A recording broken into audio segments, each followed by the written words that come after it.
Picture this.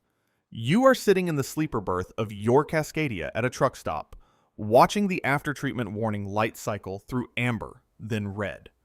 The active regeneration won't complete. You've been parked for 40 minutes. The engine has derated. You've got a refrigerated load on the trailer. Produce, time-sensitive, with a delivery window that closes in 18 hours. And the nearest Freightliner dealer with a service bay open is 180 miles up the road. You limp in at 55 miles per hour with 4-ways on. They plug in the laptop. Detroit Diesel Diagnostic Link flags a DPF pressure fault and a DF injector code. The tech says parts are on order. 2 days minimum. At 600 miles per day and $1.80 per mile in gross revenue, you just burned $2,160 in lost earnings before anyone touched a wrench. Add the tow if you couldn't make it. Add the hotel. Add the regen service labor. You are sitting at $3,000 in the hole, and your truck still gets 6.5 miles per gallon on the open road. The brand quietly picking up the owner-operators who ran that math and walked is Volvo Trucks, not the car company. Volvo Trucks. The FH series. And it is posting fuel economy numbers that the Silver Army's marketing department would call fiction. Freightliner earned its position. Nobody handed them 40% of the Class 8 market. The Cascadia is a capable machine.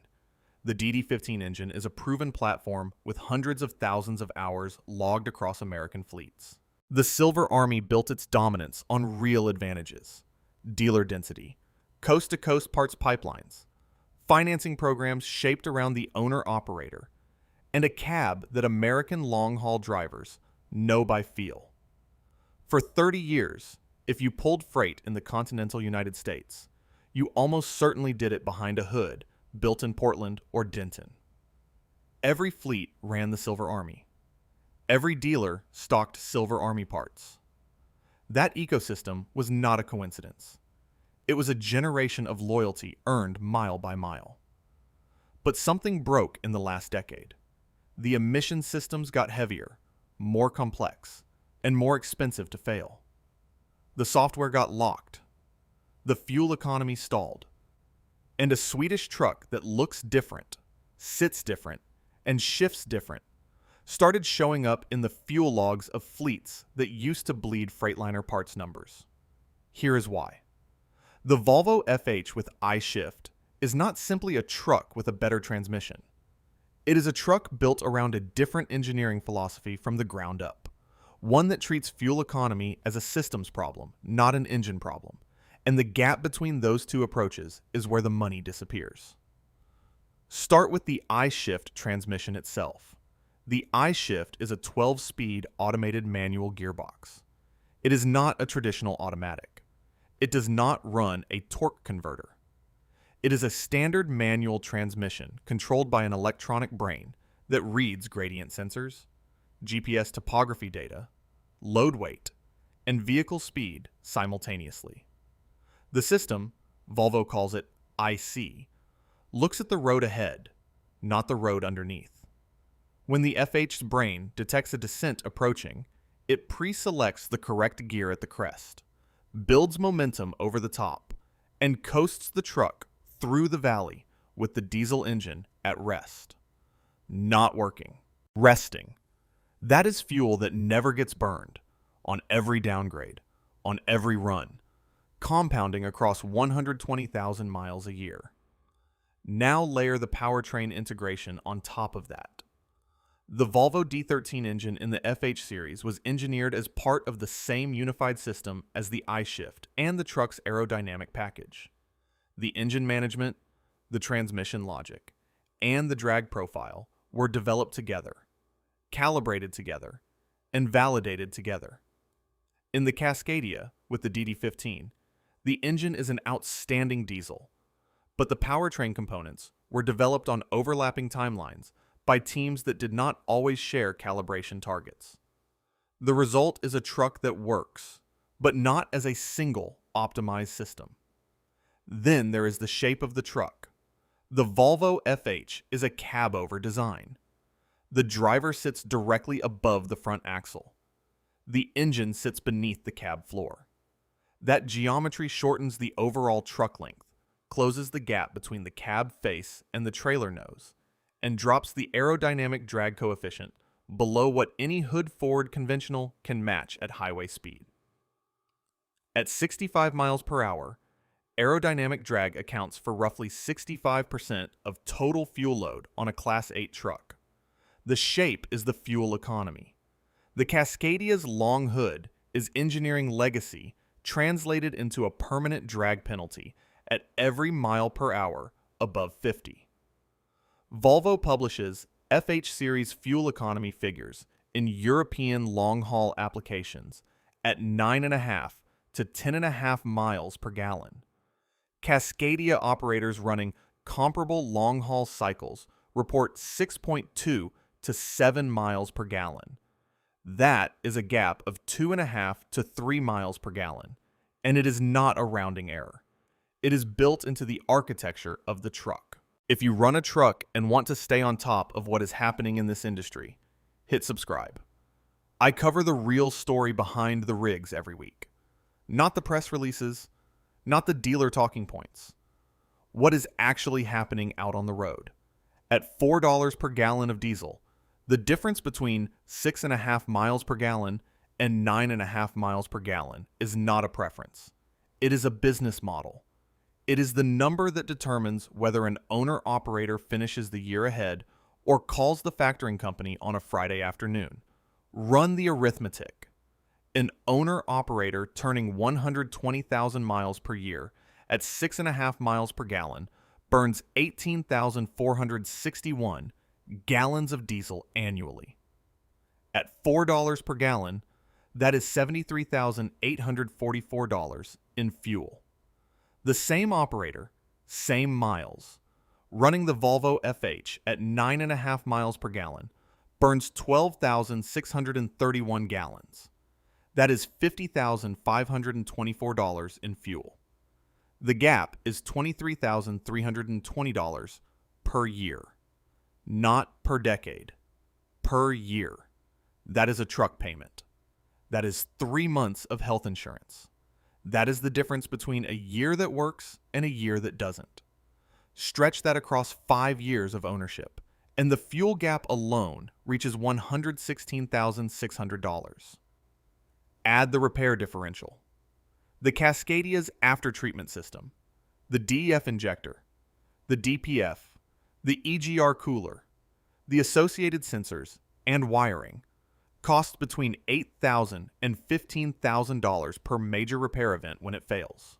Over a 5-year cycle, the combined fuel and maintenance gap between these two platforms can exceed $150,000 on a single truck. The used equipment market is already pricing this in. Pre-emissions Freightliner conventional trucks from before the DF era are commanding premium prices at auction. Owner-operators are paying above market for 15-year-old iron specifically to escape the after-treatment system on modern Silver Army trucks. The market is not confused. It is telling you exactly what it thinks the emissions equipment is worth on a long-haul run. And that points directly to the structural problem, because the fuel economy gap and the repair cost gap are not separate issues. They are the same issue wearing different clothes. The Silver Army did not get stranded in a bad fuel economy position by accident. It got there because of how American truck manufacturers chose to comply with EPA 2010 heavy-duty emissions mandates, and because of who those compliance choices serve.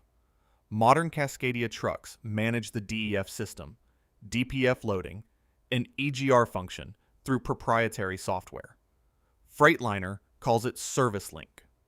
Detroit Diesel calls the diagnostic interface Detroit Diesel Diagnostic Link, or DDDL. If your after-treatment system throws a fault code, your truck will derate. If the active regen cycle cannot complete, because you are in stop and go, because the cycle keeps interrupting, because the system has logged enough ignored warnings, the truck enters a crawl mode, stranded, not out of fuel, not mechanically broken, locked out by software running on a platform that only a dealer laptop can fully reset. An independent shop with standard diagnostic equipment can read the code. They cannot command a stationary regen. They cannot clear the full after-treatment fault tree. That access lives behind a dealer password. That is a design decision, not an engineering constraint. Right to repair legislation targeting heavy trucks is advancing in multiple states. Massachusetts, Colorado, and Minnesota have introduced or are actively considering bills that would require manufacturers to provide independent repair shops with the same diagnostic access available to authorized dealers. The Owner-Operator Independent Drivers Association, OOIDA, has been pushing for open diagnostic access for independent shops. The Federal Trade Commission issued a policy statement in 2021 signaling heightened scrutiny of repair restrictions across industries, including commercial vehicles. The pressure is building from three directions at once: legislative, regulatory, and operator. The question is not whether this changes. The question is how many owner-operators get killed by regen lockouts and software walls before it does. Picture an owner-operator pulling flatbed freight off the interstate with a DPF pressure differential fault, engine derated, pulling into the nearest independent diesel shop. The mechanic can see the code. He cannot command the regen. He cannot clear the after-treatment fault. He calls Freightliner roadside assistance. The nearest mobile technician with service link access is 4 hours out. The owner-operator sits. The load sits. He is not waiting on a part. He is not waiting on a diagnosis. He is locked out of a truck he owns and is making payments on, burning daylight because the manufacturer decided an independent mechanic is a competitive threat. The Volvo FH meets strict Euro 6 emissions standards. It is not an unregulated truck, but the regulatory environment that shaped Euro 6 pushed manufacturers toward independent serviceability rather than away from it. The FH's diagnostic architecture reflects a decade of right-to-repair pressure that American trucking has not yet fully applied. Long-haul owner-operators and small fleets running 2 to 10 trucks are leading the move to the Volvo FH. Canadian fleets operating cross-border routes have been running FH series trucks long enough to generate 5-year cost of ownership data that is circulating through owner-operator forums and small fleet groups. Refrigerated carriers on the East Coast, where fuel cost per mile is the primary margin lever, are actively evaluating Volvo FH imports through Canadian fleet channels. Operators running dedicated lanes, consistent routes, predictable grades, stable load weights, are seeing IC deliver its largest fuel advantages precisely because the system has enough route repetition to optimize against. The Silver Army still holds ground in severe duty vocational work, heavy haul, oil field, logging, applications where the truck rarely runs sustained highway speed, and where Freightliner's dealer density across rural America means a part arrives by morning. The Cascadia's conventional design and the depth of DD-15 trained technicians in remote regions still matter when the nearest town has one shop and one parts counter. But those are retreating categories. Long-haul miles, the application where the fuel economy gap between the Volvo FH and the Cascadia is widest and most punishing, represent the largest share of Class 8 operating hours in the United States. The Silver Army is holding the edges while the center moves. This pattern is not new to American industry. 20 years ago, American passenger car manufacturers held the same position in full-size sedans that Freightliner holds in Class 8 trucks today. Dominant market share, loyal buyers, dealer networks that felt permanent. Then, Japanese manufacturers showed up with vehicles that burned less fuel, needed less warranty work, and held their resale value longer. Detroit did not lose the sedan market in a single model year. It lost its service visit by service visit, lease return by lease return, over 15 years of compounding cost of ownership math. American buyers did not stop loving American cars. They stopped being able to justify them on a spreadsheet. American owner-operators are running the same spreadsheet right now. The fuel log does not negotiate. The factoring company does not care about brand loyalty. The $23,000 annual fuel gap does not care what logo is on the hood. And if you think fuel economy is the only number moving against the Silver Army right now, wait until you see what is happening to their resale values at auction and which brand is buying up the spread. If you want to see more, click the video on screen now.